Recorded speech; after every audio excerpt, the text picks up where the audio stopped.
Hello everybody. Today we are going to solve Leetcode question 1718. Construct the lexicographically largest valid sequence.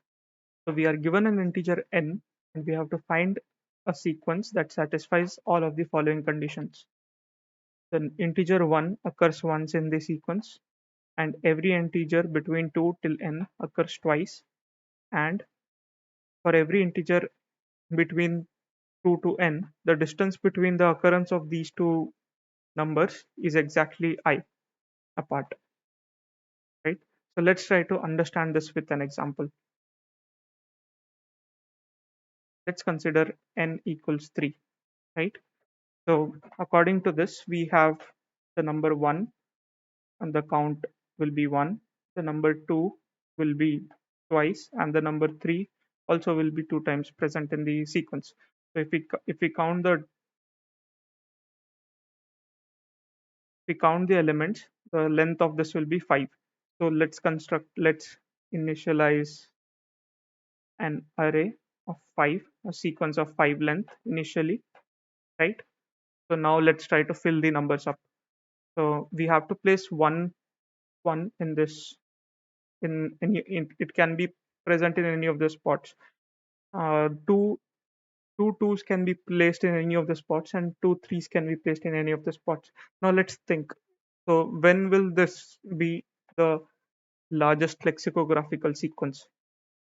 This can only be the largest lexicographical sequence when the biggest number is present near the start, right? Has the highest value, the most significant, right? Right. So, like greedily going, let's try to fill this up. So let's consider 3 as the number and try to fill the number 3 up in this sequence. So we have, let's also index this first. So 0, 1, 2, 3, 4. Now let's place 3 as the most significant, right? And because there are two threes, the second three has to be 3 distance apart. So the next 3 will be placed here, right? Okay, makes sense. Now let's think about placing 2, right? So we can place a 2 here, but placing a 2 here, the second 2 will be placed here, because but there's a 3 already present, so we cannot directly place this 2 at this place. Okay, so what we can do is let's skip this place and let's go to the next valid place, right? So let's place the number 2 here, and the next 2 will be placed here, right? So we have filled in 3, we have filled in 2. The only remaining number is 1. So the only remaining spot is also 1. So let's fill this up. And this, according to us, is the result, right? So now let's also consider the same for n equals 5, right? We'll try to solve this greedily. So there is 1, there are two twos, there are three twos, there are two threes, there are two fours, and there are two fives. Sorry, there are two fives. So the length will be 2, 4, 6, 8, 9 length. Great. So let's initialize 1, 2, 3, 4.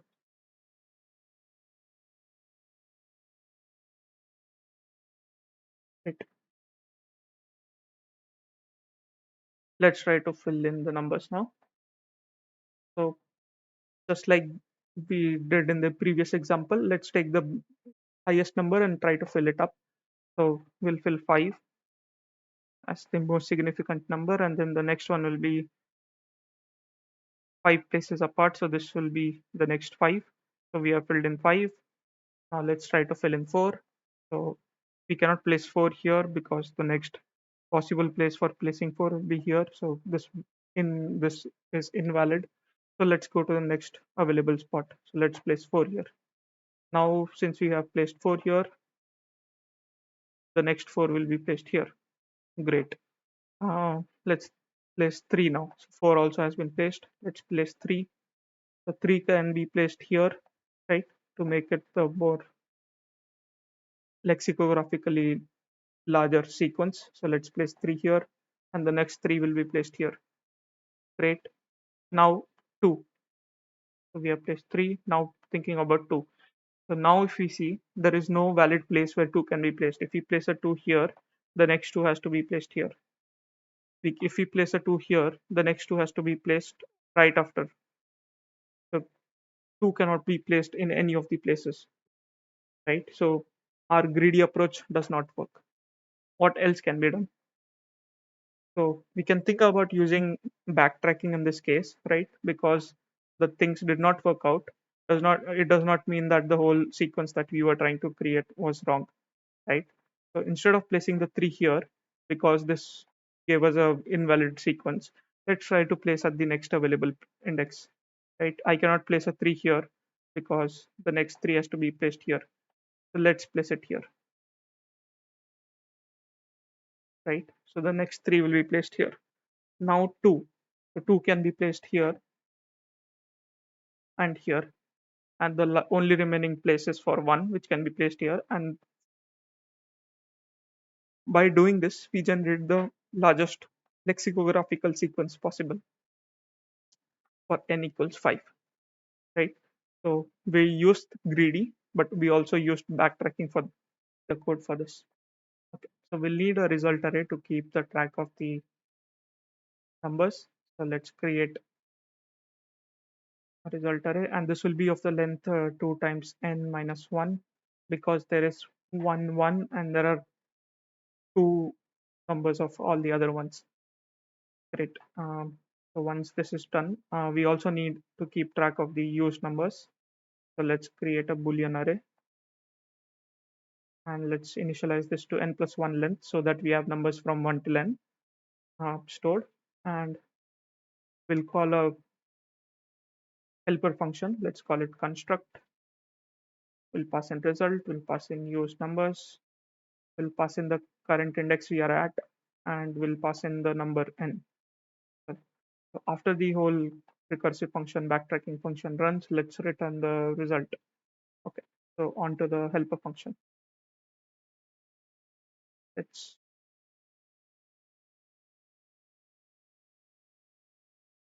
okay. So this is the signature of the helper function.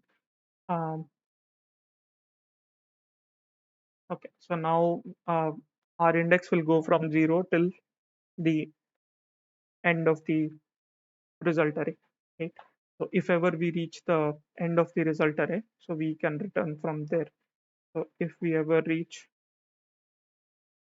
the end of the result array, right? So if ever it crosses the last index, we know that we have fulfilled all the places, so we can return true from here, and we are returning true or false because we want to go back into the recursive state and reset some values so that we can backtrack and come fill in other values, right?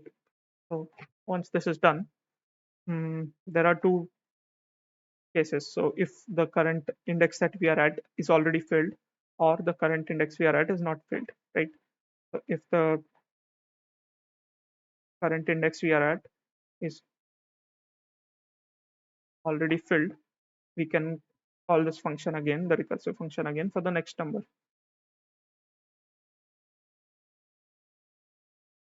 Result, used numbers, x plus 1, and n. Okay.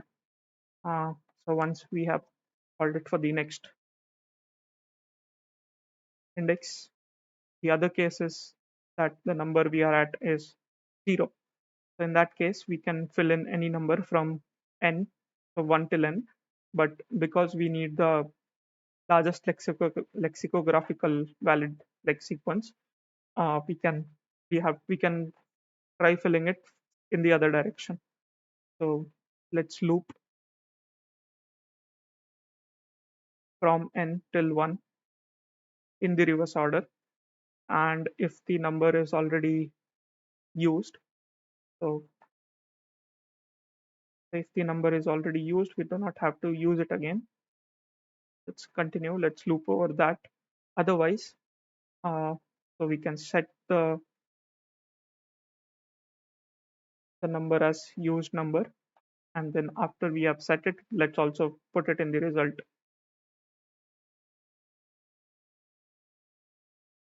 Okay, so we have set set this number in the result.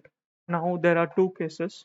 Either the place we are at, the number we are using is 1, or it is some other number, wherein we will also have to place the second counterpart of it, right? So if the number we are at is 1, then we do not have to place a duplicate of that number. So we can just call the function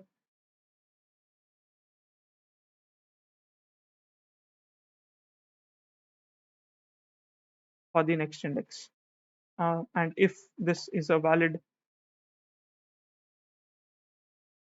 if this is a valid recursive function, let's return true. Okay. Otherwise, so now we have to place the second counterpart of this number. We will also have to check that the index of the next counterpart does not cross the limits of the array itself, and the number is already not occupied by another number, right? So let's do that. So if the current index plus I is less than length of numbers, length of result, and result at index plus I is equal to 0, right? If it is equal to 0, then we can place the second counterpart of that. So result at index plus I equals I. So we have placed the second counterpart. Let now we can call the recursive function again. So dot construct result used numbers index plus 1 n, and if ever this returns true, we can return true. Otherwise, we have to now reset the state. So let's reset this back to 0, right? And if ever this whole thing does not work, does not yield a true value, we have to reset the set values again back to the default values so that we can use them in the next recursive calls. Let's reset the state again back to the initial values. And after this, if the whole for loop runs and we do not find a valid number to fill, let's return false. Yeah, this looks good. Let's try to run the test cases. Okay, test cases are looking fine. Let's submit it.